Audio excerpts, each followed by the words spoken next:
tuonaga Ngai tataroka. Kwa sababu sisi we want God to come on our own way. Mungu hawezi akakuja on our own way. Bwana asifiwe sana.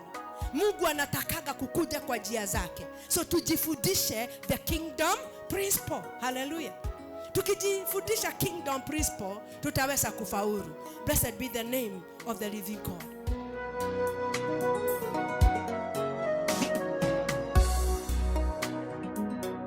Bwana asifiwe sana. Si unaona venye Mungu anasema?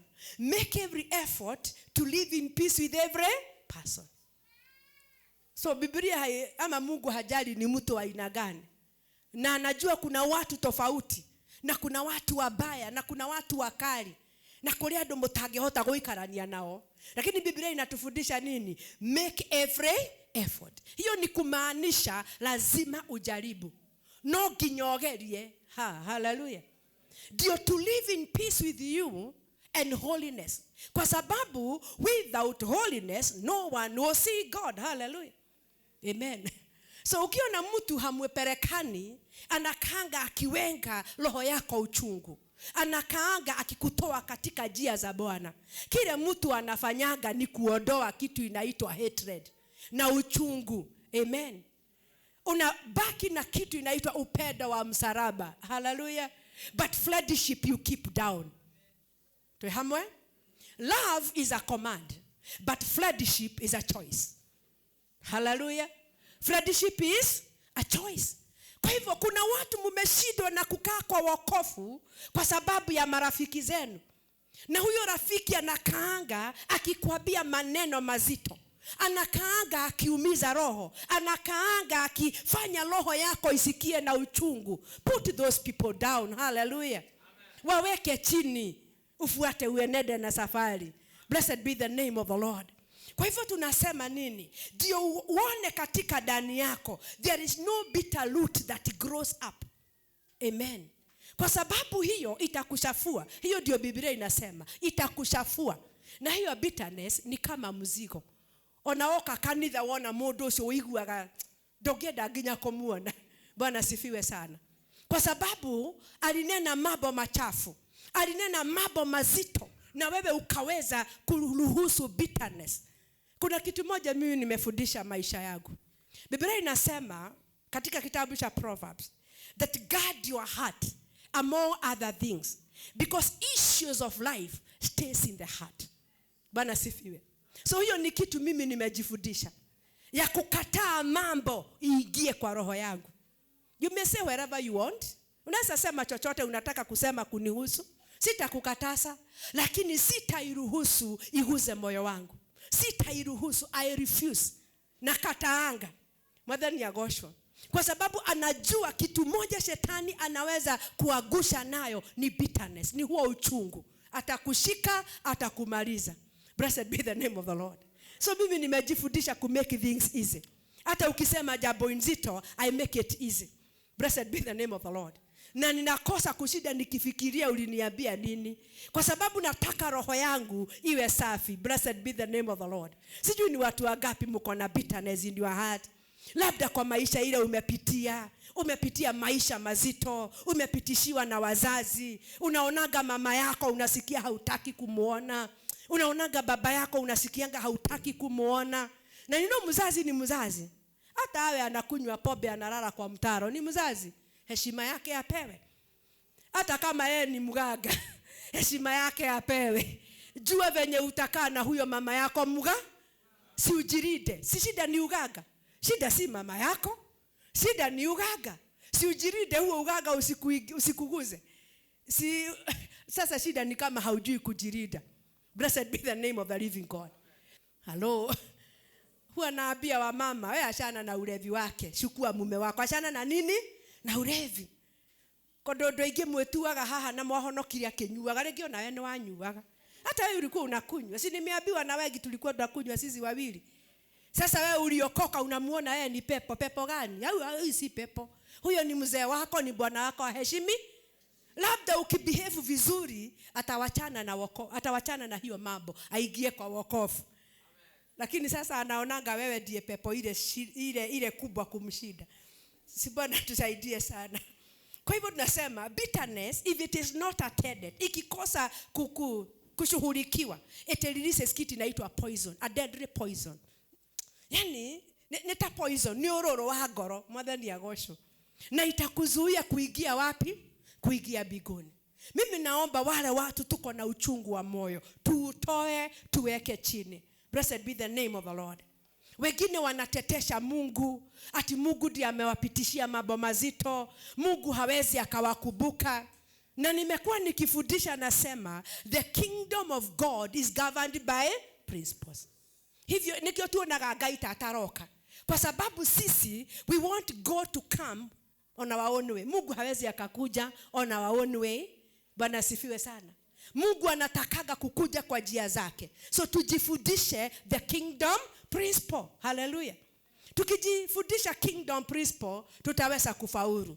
Blessed be the name of the living God.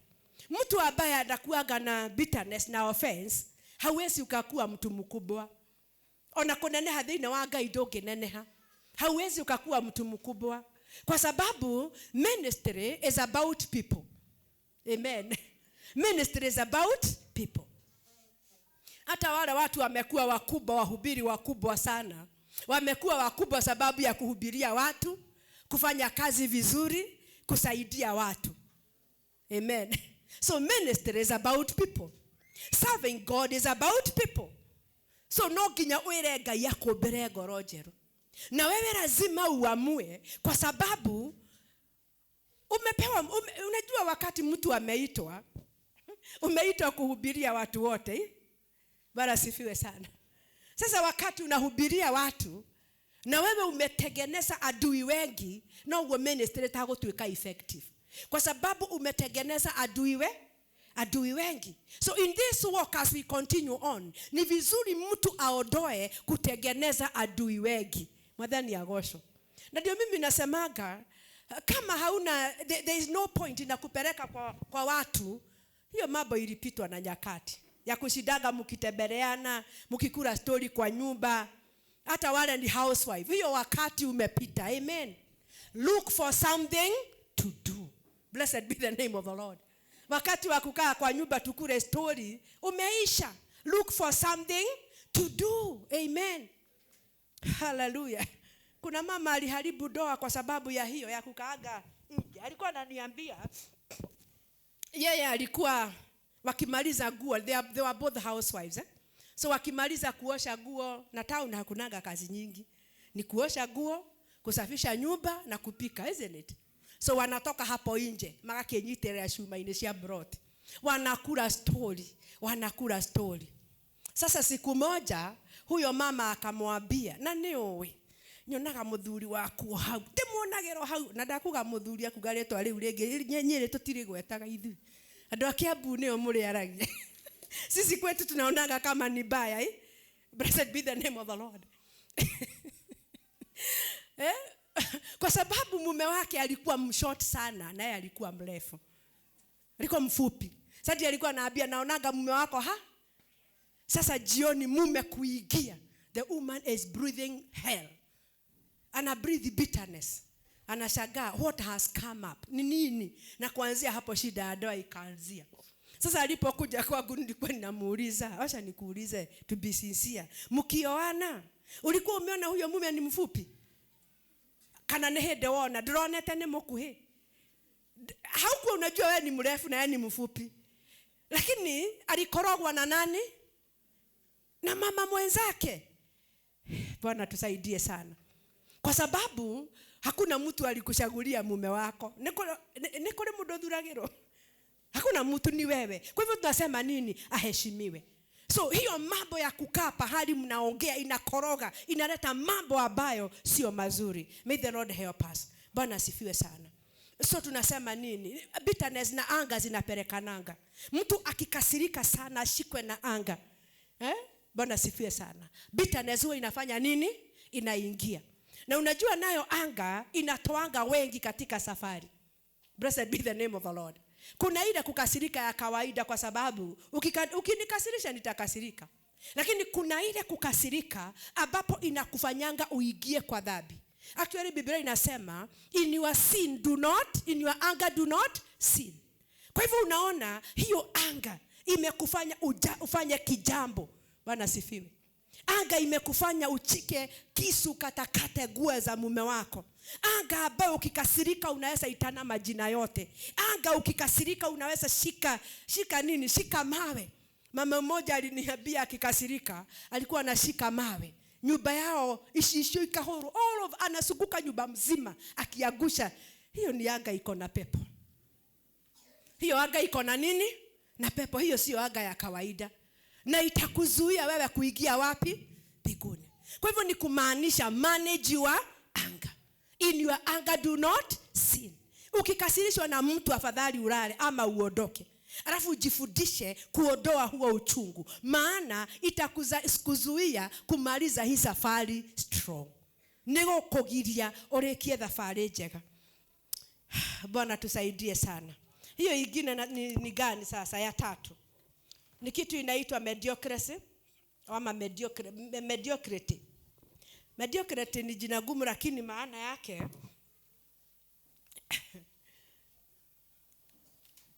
spirit of average. Spirit of average. Spirit of average. Mnaelewa hiyo, isn't it? Na ni roho baya sana inaweza zuia mtu kumaliza well. Kwa sababu unataka kukaa kama watu wengine. Hiyo tunaitaga the spirit of average.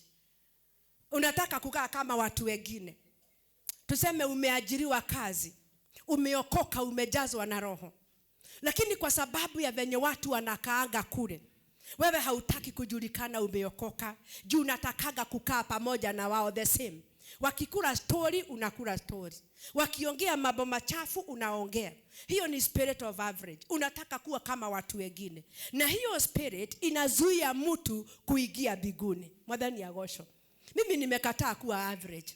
Nimekataa kuwa kama watu wengine. Kwa sababu mwito wangu ni tofauti. Nimeitwa mimi peke yangu. Na nitapiga magoti peke yangu. So nimekataa kukaa kama watu wengine. Hallelujah. Kwa hivyo ni kumaanisha ni lazima wewe uamue kuishi maisha ya utakatifu.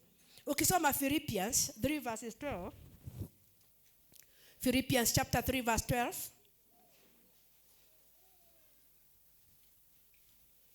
The Bible says, not that I have already obtained all this or have already been made perfect, but I press on to take hold of that for which Christ Jesus took hold of me. Bwana sifiwe. Tukiangalia maisha ya Paul ni mtu ambaye alikuwa na mafuta nyingi. Mtu ambaye alifanya kazi kushinda the other apostles. Mtu ambaye alikuwa amefanya miujiza kushinda any other apostle. Mwadhani ya gosho. Na huyu ndiye anasema not that I have already obtained. I want to press on. So amekataa kutoshereka kwa miujiza ile alikuwa anafanya. Amekataa kutoshereka kwa level ile yako. Na hii ni jambo lingine linazuia watu wakose kumaliza safari vizuri. Kwa sababu gani? Wewe umetumiwa na Mungu kiwango fulani. Wewe umekuwa unatafsiri dini kiwango fulani. Na kwa hivyo inafika pahali unasikia leo nie demo kinyu. Ndiri odoge ndirenda. Bwana sifiwe sana. Hiyo ni kumaanisha that's a big problem. Kwa sababu unahitaji, in fact the Bible says, we have not yet reached the mark of perfection. Amen. Na wale watu wengine wanasikianga ndani yao ya kwamba wanajua. Yeye mwenyewe ndani yake anafikiriaga I know. Ndirafatara guthomithio. I know. Vetukio mutarathoma discipleship. Because you know. Ndio maana hausomi deliverance because you know. Na unasikianga wewe unajua deliverance ni kutolewa mapepo. Drake ruto okay na demuhonoku ni. You think you know but you don't know. So you miss out with God. Ugakora ndurahota ko move from one level to another. Because the Bible says that we move from faith to faith. Grace to grace. Amen. Kwa hivyo ni kumaanisha hii kitu inaitwa mediocrity, it's a dangerous thing. Madhani ya roho yogoshi. Na ukiangalia watu wengine wale wanasemaga nilikuwa ninafanya, ni watu wale walikaa katika level hiyo. Wakasikia sasa mimi nimetosheka. Kwa hivyo in the process, the devil took advantage. Akashika maisha yao. And then they are not able to move from one level to another. Blessed be the name of the living God. Another point from that we can say, at a level of success, there are people who are who get a certain level, and they no longer see the need of seeking God. Hawaoni haja ya kutafuta Mungu tena katika prayer and fasting. Kwa sababu wanasikia wamefika, as you know, wameattain success. Labda nimepata gari mzuri, labda hata kanisa tumejenga mzuri, hata nyumba niko na mzuri, mambo yangu yote naona ni mazuri, nimefika level ya success. I don't need again prayer and fasting. Wewe unasahau ya kwamba the inner person, mtu yule wa ndani, akikosa kupewa shakura yake, you start backsliding. Bwana sifiwe sana. Kwa hivyo ni kumaanisha huyu mtu anashindwa ya kwamba prayer and fasting also it makes you strong. Hey, hallelujah. Watu wale mumeitwa lazima ujifundishe kuendaga long fasting. Siku 7, siku 14, siku 21, long fasting. Na si kwa sababu uko na shida, si kwa sababu kuna mambo unaombea, kwa sababu unatafuta uso wa Bwana. Amen. You want to know God. And fasting make your spirit strong. The inner person, you become like a bull. Hakuna mtu anakutikiza. Hakuna kutikizwa na mapepo na wachawi wa Juja. Hakuna kushikwa na uoga. Bwana sifiwe. Siku moja niliombea mama hapa, mapepo ikaniambia ati juu nimewaingilia wanapaga mkutano. Hiyo kitu ilinishekesha. Ati wamepaga mkutano wa waganga na wachawi. Ati wakuje Juja hii wasuguke wote. Wakisema Reverend Miriam ndiye mchawi yule mkubwa Juja. Bwana sifiwe sana. Ati siniweke uoga niache kufanyia Mungu kazi. But I have made myself, nimejifundisha kutafuta Mungu. Hallelujah. So I become strong. I'm not afraid. I know the spiritual law. Amen. Sasa mimi ninadiskasiwa na wagaga na wachawi na niko tu. Wewe ulidiskasiwa tu na neighbor akasema uko na kichwa kikubwa. Hata hutaki kumuona. Ulidiskasiwa tu na mama moja tu wa church. Akasema unajibea kiberebere na sio hiyo ya Isaac. Yule anajipeaga kiberebere. Wewe hata unashikwa unasikia hiyo kanisa sirudi tena. Bwana sifiwe sana. Wengine wanashikwa na kitu ambayo alikuwa anataka kupewa ati, na kuna alitoka hapa ati simpeagi mahubiri. Na mimi ninauliza, ninakupatia mahubiri hapa aje na sikujui? Umejoin kanisa tu juzi and you expect us to give you the microphone here ona hili togo gethaka. Na hiyo kitu inamfanya asikie ako na uchungu ndani yake. Bwana tusaidie sana. Usio ni mundu raigwa ni akinyete. Mimi nimefika level ya kuhubiri na ndoa matirahe kuhujia. Mimi nimefika level ndio doge dada fafali niko sawa sawa. Hiyo mambo itakuzuia. Ona kuria hata in the natural kuna watu akitajirika kidogo tu anakuaga comfortable. Bwana sifiwe sana. Huyo mtu hawezi akatajirika zaidi kwa sababu ako nini? Ako comfortable. Ake comfortable na kagari kamoja, lakini kuna wengine wako na gari 5. Anatoshereka na kanyumba kadogo tu kama higa alijenga. Lakini kuna wengine wako na sagorofa. So tuloiga atiriri, tweherie gukinya. Kusikia umefika. Sikia haujafika. Nigetha ucarie Ngai. Usisikie umefika, umekunywa mafuta umefika. Intercessors hakuna kusikia tumefika sasa. Tumekunywa mafuta, tumewekelewa, tumeona goitererio na suva tureitererie kogo turi akinyu. You miss out with God. Hiyo ni kumaanisha tusitoshereke pahali tuko. Abia mtu don't settle at your level. Don't settle. Bwana sifiwe. Huwa naambia watu siwezi nikasettle pahali niko kwa sababu huwa najifananisha na watu wakubwa. Najifananisha na bishop wetu. Najifananisha na Reverend Teresia. Sasa nikisema ati nyinyi mko wengi, na kwa Reverend Tresia wako wangapi, na kwa Archbishop wako wangapi? Kwa no nginya nyone muria nini nigetha I work harder for God to bring me more people. Amen. So usitoshereke. Hata pahali umeajiriwa usitoshereke. Ngangana uinuliwe. Hiyo ingine ni kitu inaitwa awareness. Bwana sifiwe. Inaitwa awareness. Mambo haya ndio ninaongea, ndio tuamue na tuambie Bwana atupe neema ya kumaliza. Hiyo nitasoma katika Isaya 40. Nikumaliza ninamaliza Isaya 40 verse 30 to 31.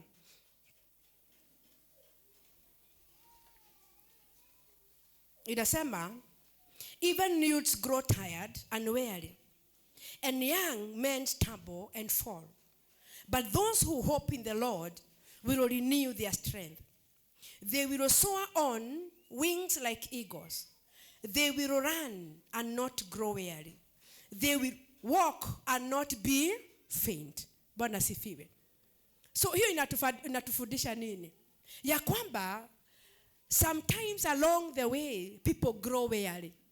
Madhani ya gosho. Lakini lazima tujifundishe kujua the source of our strength. Unatoaga nguvu yako wapi? Kwa sababu you can be weary because of doing good things. Kama hapa tunafanya kazi nyingi. Another times I feel I'm weary. Ninafundisha a whole week. Ninafundisha Sunday service. Ninaombea watu wengi. So at times I feel so weary na kazi yangu sijamaliza. So what do? I have to know where do I get my strength. I get my strength by first relaxing 1 or 2 days. Ninaingia kutafuta Bwana. Nikitafuta Bwana aniongereshe, then I'm able to move on. Bwana sifiwe. So you can be getting weary sababu ya mambo mazuri. Hata mtu anaitwa Elijah, he got weary. After killing 450 Baals, he got weary. Alitoroka mpaka akasikia sasa ninataka kukufa. Kwa when you are weary, it is possible kuingia kwa dhambi. Bwana sifiwe. It is possible kuingia wapi? Kuingia kwa dhambi. Kwa hivyo mtu akiwa weary, ameshokeshwa na mambo fulani, the best thing to do is to think and know, where do I get my strength? Because when you get, when you get weary, the devil is easy to attack. Huwa anaingilia. Si Bwana atusaidie sana. Madhani ya gosho. Therefore we are saying we should learn to wait and draw strength from God. Bwana sifiwe sana. The other point is that we are saying both riches and poverty is another point, have the potential of being burdens. Both riches and poverty, they have potential of becoming a burden. Madhani ya gosho. Kuna watu utajiri, wakitajirika sana, inakuwa mzigo wa kushindwa na, yani makale moneko hanyuka. Madhani ya gosho. Wanashindwa na kukibiria sababu fikira zao ni utajiri, na utajiri huo unawatoa katika njia za Bwana. Sijui kama umeshawahi notice, watu kama hawana pesa ni wazuri sana kwa ibada. Bwana sifiwe. Hata kwa kutafuta Mungu anatafuta Mungu. Bwana sifiwe. Lakini mtu akitajirika, apate pesa nyingi na ajiriwe kazi, atakwambia sipatagi nafasi ya kutafuta ya kutafuta Mungu. Madhani ya gosho. Mtu huyu atafika pahali asikie akowele, hata katika ulimwengu wa roho ashindwe na kazi ya Bwana. Kwa hivyo ni kumaanisha wewe ukitajirika, ukibarikiwa na Mungu, lazima ujue saa ya Mungu na masaa yako. Kuna ndo mgotora mutari ya toguguko. Kuna watu mtaishi bila kutajirika. Kwa sababu ukitajirika mnawashanaga na Mungu. Hauna time na Mungu tena. Bwana sifiwe sana. Wengine mnatajirika hata kama ni klasi alikuwa anasoma, anasema leo ndiragire thaa cia kirathi. Na kuna ingine ya usiku na hakuji. Are you understanding? Kwa hivyo ni kumaanisha it can also be a burden. Ikuzuie kufuata. Again nawe poverty. Mtu akiwa na shida nyingi sana, huyo mtu hata inakuwa kama mzigo. na kila wakati anaibaga, ni mwe uria ngoragwo hana. Bwana sifiwe sana. Kwa sababu nayo poverty has become a burden. Bwana sifiwe.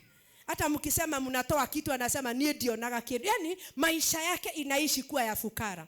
Na tunasema it can also be a problem. Bwana sifiwe sana.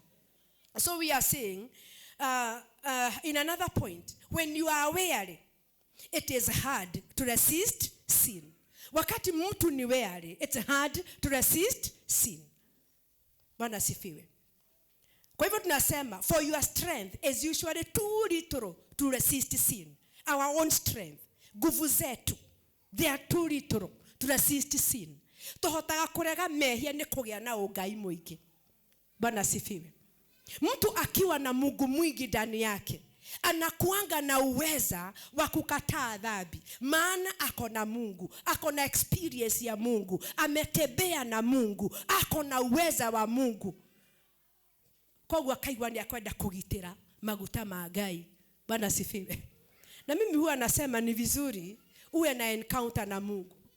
Uwe na jambo Mungu amekutendea lile kugiragio soke mehia-ini. Ukikumbuka kama venye bishop wetu anasemaga, anaogopaga kurudi kwa dhambi, magoro matigara iherege uria mare manene. Haku anapata kiatu. Bwana sifiwe. Kwa hivyo tunasema ni vizuri mtu awe na encounter na Mungu. Maodo mare kuririkanagia magakugiria usoke mehia-ini. Blessed be the name of the Lord. Actually hata ni vizuri kulipa kutoa dhabihu nyingi kwa madhabahu. Hallelujah. Wona we siria no usoke thutha na ngari ile madhabahu-ini. Unakaa kwa wokovu unasema sitaki kuacha nini? Baraka.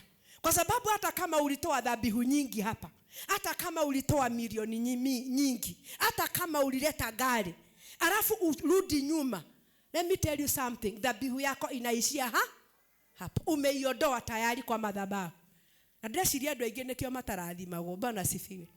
Maana ni kukibizanaga na dhabihu peke yake without understanding. So you miss out with God. And you need to understand why you are giving a sacrifice to the altar. Blessed be the name of the living God.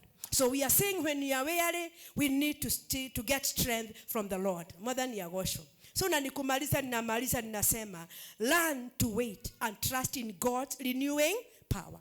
Tujifundishe kugojeaga Mungu. Tuerute gwetagirira Ngai. Hallelujah. Tujifundishe kugojeaga Mungu. Kwa sababu Mungu hakujagi haraka.